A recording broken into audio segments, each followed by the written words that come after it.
Hello. Hello. Anyone around here speak basketball?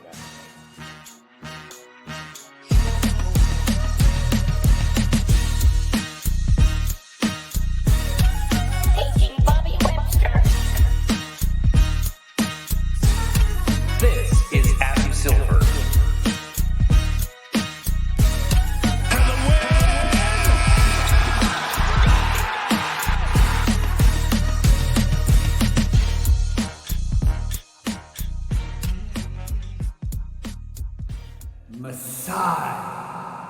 Welcome to the Confederacy of Dunks Basketball Podcast.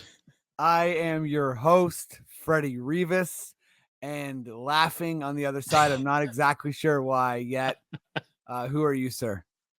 I'm your producer. I'm Matt Duncan. Yes, I was laughing because you keep getting your intro cut off, and it keeps getting cut off more. So it's I'm going the wrong way. Yeah, you're going Nice. the wrong way. So it's just makes me giggle whenever I see it. But Fred, you know what? We're full of food. We're full of family. How you doing? I'm full of Family Feud. I finished Family Feud yesterday, so I'm exhausted, but I am excited to dive into this Raptors season. Yeah. Maddie, is there anything you want to let folks know off the top before we get rolling here? Listen, if you've been listening to us since the beginning, or just as we've joined Raptors Republic, we are officially into our 10th season of the Confederacy of Dunks. This is our first episode of that, 264th overall. So we've talked a lot of raps over the years. And yeah, I'm excited. Season 10, double digits. Let's go. Beauty. I will say right before I intro the guests, free Brittany Griner. I will keep saying that until she is free. Okay. Let's bring on guest number one. He is a producer at Sportsnet. He's part of the On Blast podcast network. He's been on this pod a bunch of times. He's an awesome dude. Great Raptors mind. Give it up as loud as you can, even if you're at home alone, for Sheldon Alexander.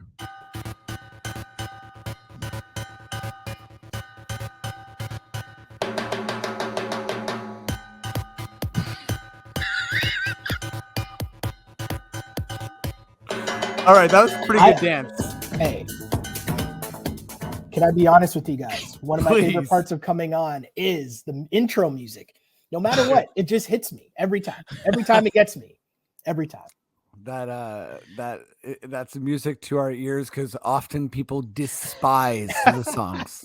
I want the song as like my alarm clock in the morning. I like that. That's what I like to hear. Get me going in the I morning. was happy with my dance. I held my breath for some reason, but thanks for joining, dude. Oh, no problem. Happy to be on. I mean, happy that basketball's here because the off season seems long and seems short in some points. Like it's very strange. But when it's here, I'm hyped. I'm ready to go.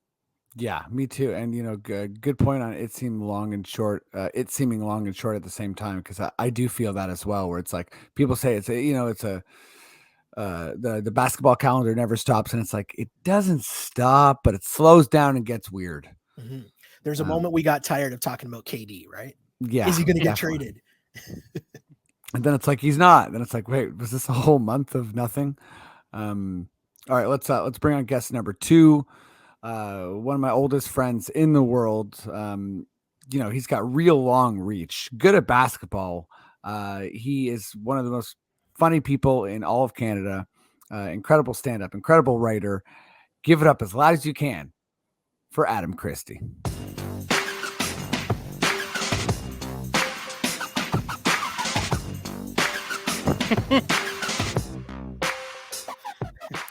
Hi, Freddie. Very excited to be here. I had a terrific offseason. I lost 48 pounds. I gained 12 pounds of muscle.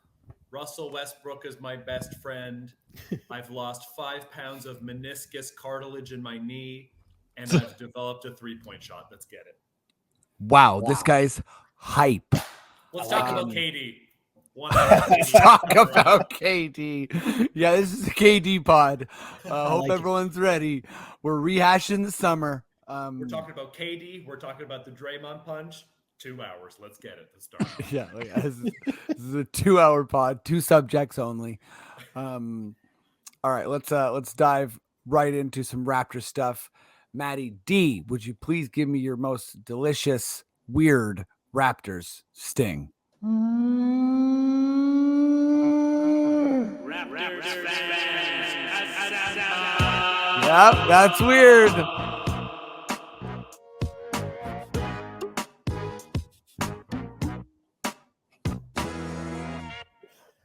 That is Maddie D saying Raptors fans assemble, but the assemble part, it's like you got sucked up by a helicopter or something. It's pretty weird. Adam, let's go to you first. Hi, Freddie. We are talking about Kevin Nick- Durant is not a leader. yeah, we're talking about KD. We're talking about Draymond punching Jordan Poole. You got to and suspend him for 10 games to set an example to the league, Freddie. Sure. We are actually talking about Nick Nurse on the Bob McCown podcast. I don't know where I am in my life that I'm talking about Bob freaking McCown, but here we are. He was on the Bob McCown podcast, and I feel like Nurse doesn't usually come down this like authoritatively on lineup stuff, but he straight up said, and I'm going to quote Oren Weisfeld from Raptors Republic, his tweets from yesterday. Nick Nurse went on the Bob McCown podcast, said Gary Trent Jr. has played so well that he earned a starting spot, and it will be that way for the time being. And a bunch of other stuff as well, but that's sort of what I want to focus on here.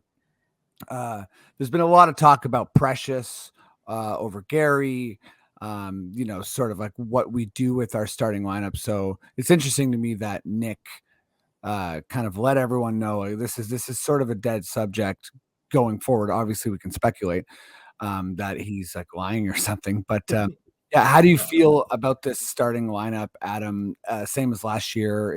Does it matter to you? Like, where are you at with that? I feel like in a regular world where regular coaches, sometimes maybe you'd want another big in there so Pascal can play the power forward position. But I feel like we live in a Nick Nurse world where if he could play his players 42 minutes a game, if Nick Nurse could force double overtime every game and have Fred VanVleet play 58 minutes a game, I feel like he would do that. Mm-hmm. So I think usually like you're thinking about who's going to come on 5 minutes into the game or 6 minutes into the game. But since everyone's going to play so long, I feel like we're going to get whatever lineups we get with the Raptors. It's a lot of bigs on the bench right now, but right. Yeah. It's a lot of the, that sort of like a Spider-Man meme coming off the bench. But not to start the game. Like, I think Thaddeus Young, Porter, Precious, and Boucher are all roughly the same height. And I think those 4 guys I would say are the guys slotted to be the first 4 off the bench. Kem Birch. And Kem Birch, right. So that makes 10. And then you throw in guys like, Malachi, Delano, Koloko. That brings us all the way to 12.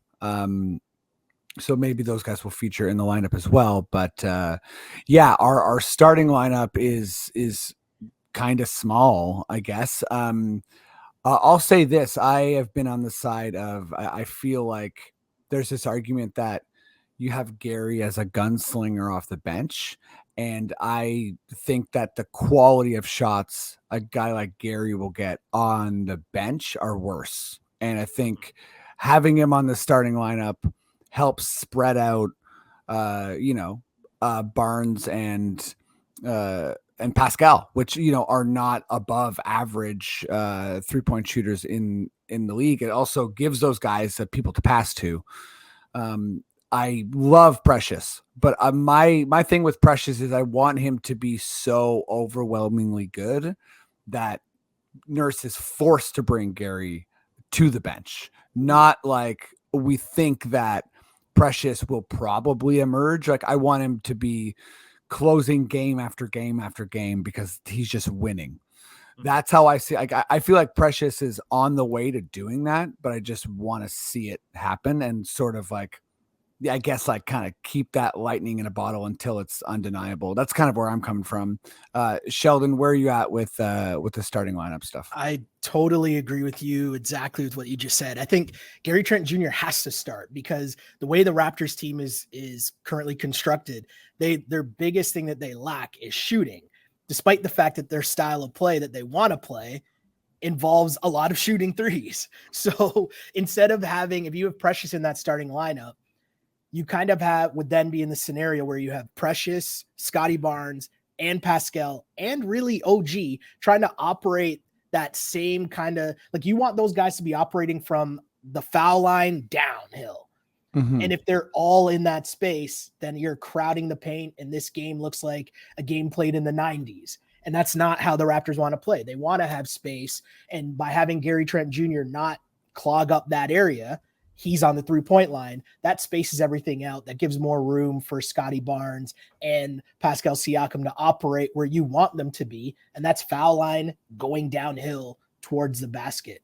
I just think the spacing helps so much, having that extra shooter out there for a team that, let's be honest, doesn't have a lot of shooting. Like when we really break it down, who are your trusted 3-point shooters on this team? It's Gary Trent Jr.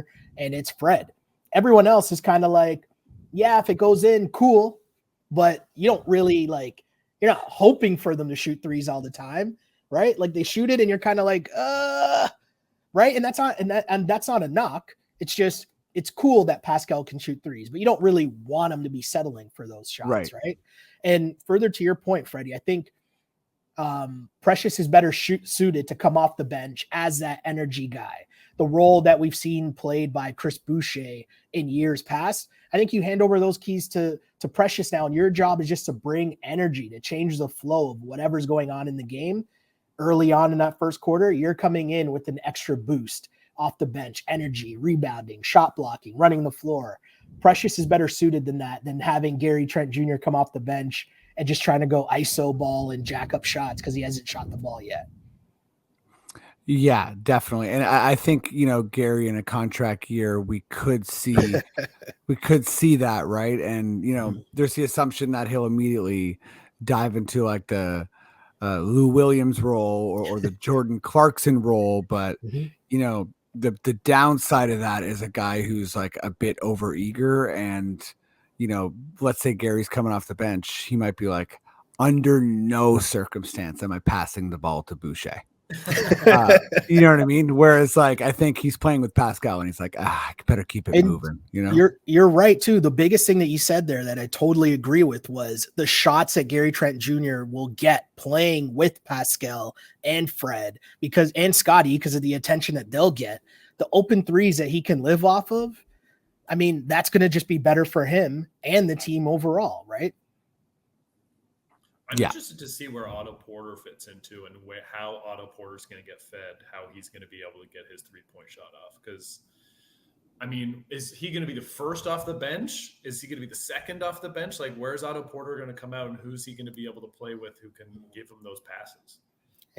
Yeah, that's a great question. And I think like, part of what, starts to happen with preseason is we kind of are like looking at the team and we start to kind of, have these machinations going in our head, but it's not it's like this, if you don't start the season 100% healthy, and I think he's got like a hamstring thing, and he has an injury history, it's sort of like already you're kind of working from this space of like, well, he's not healthy. And then like when he gets healthy, where will he be? And Malachi, broke a part of his face. So I think like that's a great point because, I totally agree with Sheldon that Gary and Fred are the two guys when they shoot, you expect it to go in. But I will say, in fairness to OG, he had like a league average or above slightly, league average 3-point percentage. And Otto does have an above average 3-point percentage as well, on his career. But it's more so a catch and shoot guy. Like he's not like that guy you can give the ball where he can do a couple crossovers and pop a three. Like he's waiting there in the corner sort of thing. Otto is huge for this team, and I think not seeing him in preseason, it's kind of like, wait, should we have gotten like 4 autos? Because I do think there's going to be stretches of this season where we look at the board and it's like the Raptors are 2 of 30 from 3. There's going to be some times where that happens. And I think that leads us into our next segment pretty well. People who listen to this podcast know I'm super high on this Raptors team in the regular season, as far as wins and over under sort of thing. But I'm bringing in Adam to shake things up a little bit because I think, we disagree here, but the fans need to hear it. You can't just have my unbridled optimism here. I took a list. There's a bunch of different over-unders lists, but the one I have is the, I don't know, it's from a website called Covers, whatever. But it has the Raptors at 45.5 on the season. And Adam, I assume, if you were to put money on that, based on our conversations, you would be taking the under. I don't know about the under. Also, Okay. 45 is crazy because I've been seeing 40. I thought 46 was the line. Well, yeah. Well, I mean, like 45 is pretty insane. Feel free to go off, whatever, because I've also seen 47. So, go off like just sort of like where you think the Raptors will finish regular season win wise. Well, I feel like it's going to be like, I just think it's, I just think it's a stay away. I never said under, but I do think it's like a definite stay away for me because like it's tight. 47 wins is one less than last season, but the East got so much better. And I brought stats, Freddie. Oh, give me the stats. Oh, baby. I like it. Give me it. Last year, the Toronto Raptors got 20 wins on star-laden teams, Freddie and Sheldon. Teams with stars. This is a stat I just made up. Star-laden wins. Okay. They had 20 of them. People come here for the made up stats, man. I like it. SLWs. Can you guess out of those 20 star-laden victories, how many of those came with stars resting or injured? Sheldon, we'll start with you. Out of 20, I'm going to say 16. Freddie? I'm going to say 12. The answer is 15. So Sheldon, unfortunately, you went over, and this is Price is Right rules. Damn it. Sixers, no Embiid, no Harden. Bucks, no Giannis. Warriors, no Curry, Clay, Draymond, Wiggins. Clippers, no Kawhi, PG, happened twice. Bucks, no Giannis. Jazz, no Gobert, no Mitchell. Heat, back-to-back, no Kyle Lowry. Nets, back-to-back, no KD, no Irving. Suns without Paul. Lakers, no AD. Nuggets, Murray. Clippers, Kawhi, PG. Celtics, Brown, and Tatum. Now, I feel like that obviously, like, there's going to be injuries, and we're going to run into injured teams again, but 15 times is a lot, especially in a year where everyone is expected, like, to play. Who's the most injured star right now? Lonzo Ball? LaMelo as well? Is he well, LaMelo just has, like, a tweaked. I think he sprained his ankle. No, yeah, it's a good point. I don't really know what superstar is. It's actually one of the healthier. Probably the Lakers. off-seasons. Someone with the Lakers, just the Lakers in general, with AD and Is AD starting LeBron. the season? Is he expected to start? Yeah, but the think so. over/under of times that he falls down in game one is still set at 3.5. But currently the league, I don't know if the league has ever been this healthy before. Like, Yeah, it's a good point. that everyone is healthy going into the season. So that's where I'm kind of like, because I watched a lot of, and I know this stat. I know this star-laden stat because all of the Raptors games I went to last year were against teams who were resting their best player. Like, Yep. I can't tell you how many games I went to last year that I paid like a lot of money to see Giannis and he didn't play and that was announced like an hour before the game. I went to see the Grizzlies and John Morant didn't play. I think I went to see one of these Nets games. It was nuts how many, like Steph Curry. And I feel like a lot of that last year was because players didn't want to get COVID, get stuck in Canada and have to stay here for 5 days. I do think the Raptors are going to be better. Just the East is going to be so much better than it was last year. And I don't know. I'm just worried on taking the over on a lot of East teams. I think very, very fair points. I think my main, like, I guess, counter, I don't have the stat, but I'm curious how many games the Raptors lost when Fred, an all-star, didn't play, or Siakam, an all-NBA player, didn't play. So I'm not sure what the combination of games there, but I feel like some of this comes out in the wash to a certain degree. But I think it's very, very valuable point. I also, think that's true. I don't think Fred and Pascal were that injured though. When you compare them like to other superstars in the league, like Murray and AD and all these, like they met, like, did they even miss 20 games? Like, because I think missed time, but yeah, I think like Pascal missed the first chunk of the season last year, right? And then Freddie, once he got named to the All-Star team, that kind of, then tailed off towards the end of the year in terms of his consistency of being in the lineup. But I think overall for this Raptors team, I think injuries are just going to play a factor because they always do, right? Yeah. Like between Fred, Pascal, OG, those guys miss around 15 games a year. Like it just kind of somehow works out that way. I mean, I don't know how or the reason or why, or, is that like, is there a reason for it? I have no idea. But in terms of looking at that over under number, I'm going slightly under. Slightly. Oh, damn. Just because I think they'll be over 500, but not by a lot. And it's for a lot of the reasons you just mentioned, right? Like the East has just gotten a whole lot better. I think that'll be the toughest portion of it. Last year, you're right. The COVID stuff with players not being sent across the border to come back across and all the testing that was involved with that last year, that did give the Raptors a lot of extra wins, right? That we forget about now. And obviously that doesn't matter because it's the same thing on the scoreboard, right? It counts as a W. Yeah. But just looking at this season, I think the Raptors are the perfect example of what I like to call, just the team that if you try really hard in the NBA, you're a 500 team. Talent is somewhat equal, right? Beyond like the top tier superstars in the league. But for the most part, everyone, you're relatively the same. But the Raptors, with Nick Nurse, the way that he coaches that team, they're going to come out and they're going to play hard every game. And that's going to guarantee you 500. My biggest worry about this team is all the other stuff that we don't really know about. That's always like speculation, right? So how are people going to react to their contracts being up?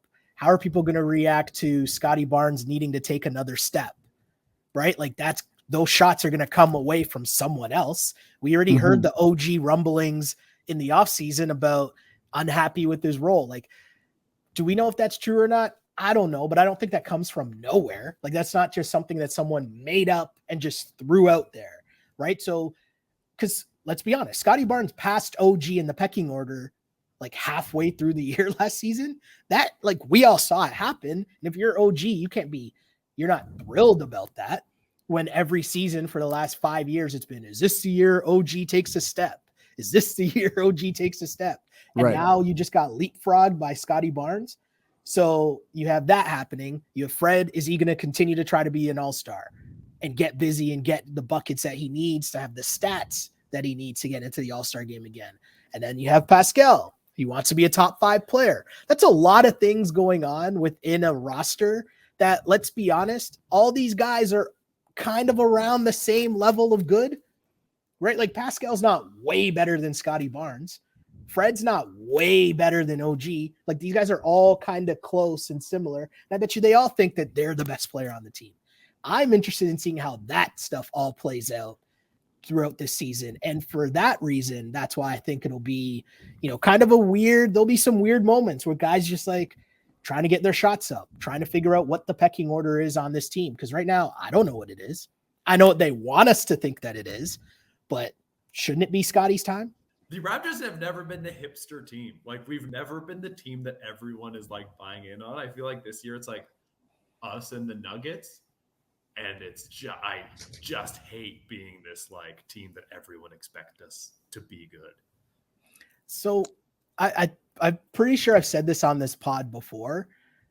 And I think that everyone misunderstands what this Raptors team is.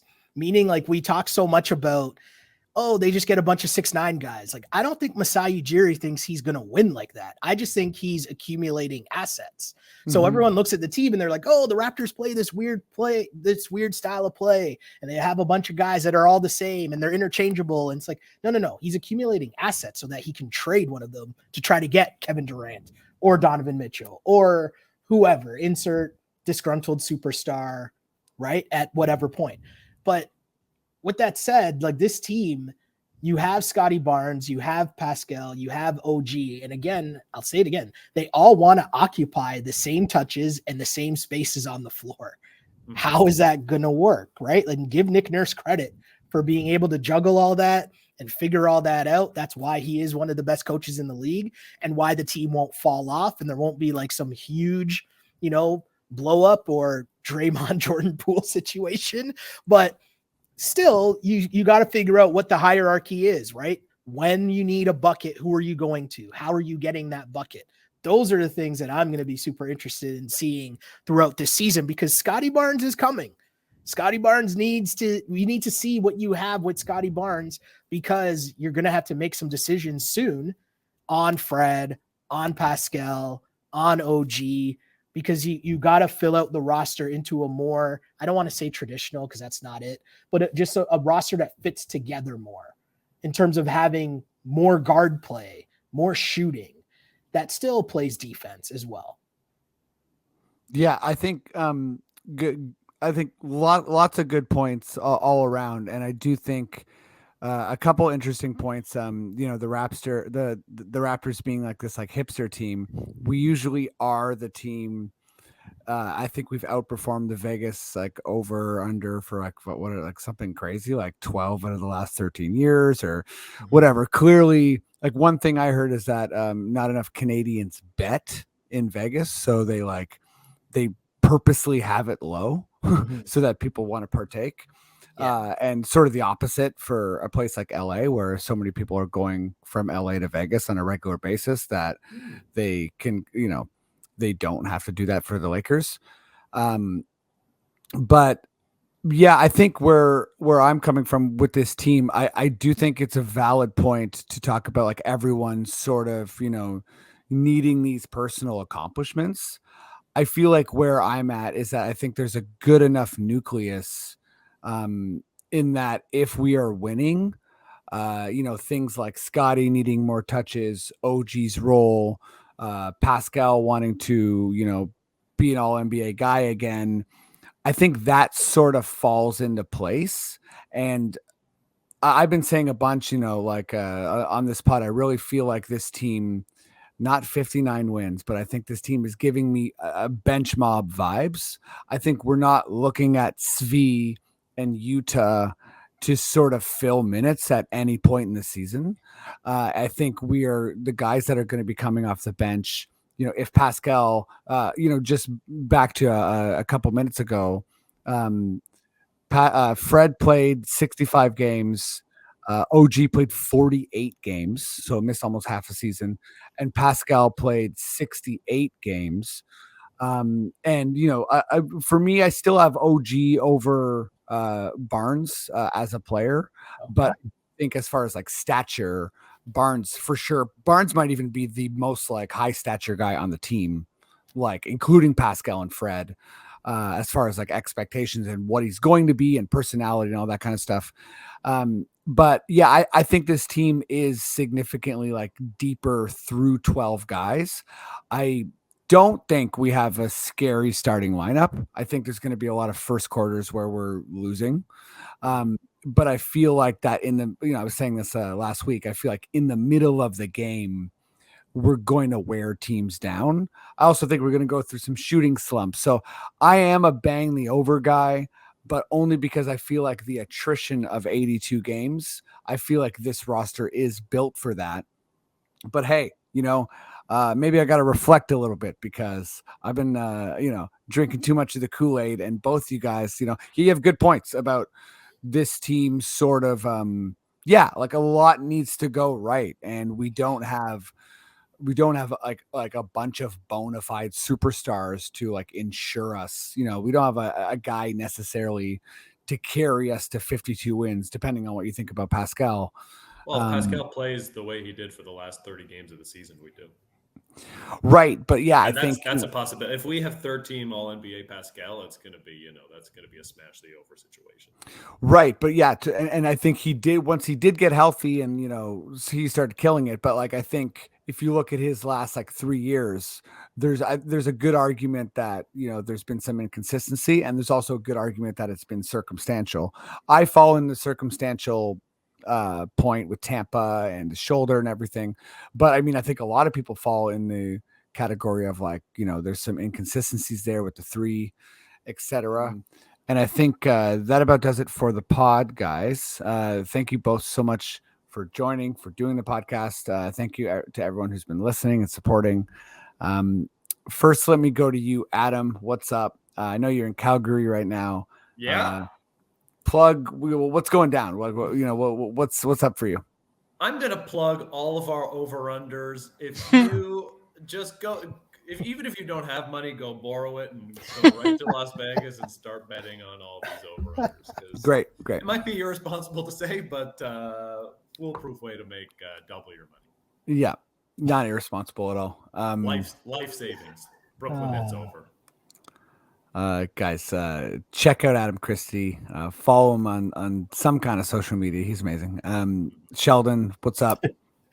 You can follow me on Twitter at Shell Alexander, Instagram Sheldon Alexander, and we got the On Blast podcast going right now. We're in the middle of the football season. We're on a bit of a wave here, so I mean, if you're rolling with our over unders, you might as well roll my picks against the spread. Red hot the last 2 weeks, so. Yeah, continue to bet everything. Bet the farm, bet the mortgage, all that fun stuff.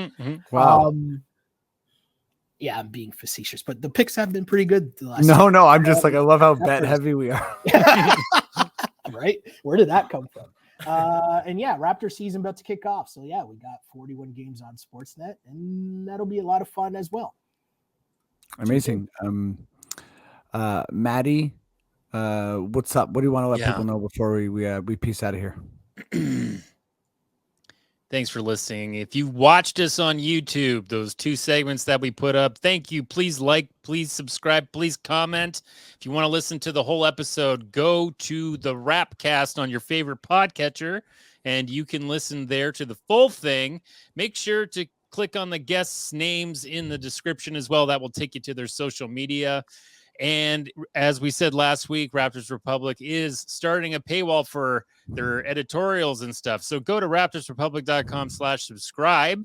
Get on that paywall because I think it's going up on the 18th. So you won't be able to read articles anymore, majority of them anyway, after that date. So that's pretty much it. And thanks for listening all these years to our old fans in season 10. Here we go. All right. Beautiful. Let's do this, Matty D. If you feel like we're done and we're good to go, please just give me those words I love so much. Okay. Listen to full episodes of the Confederacy of Dunks only on the Rapcast.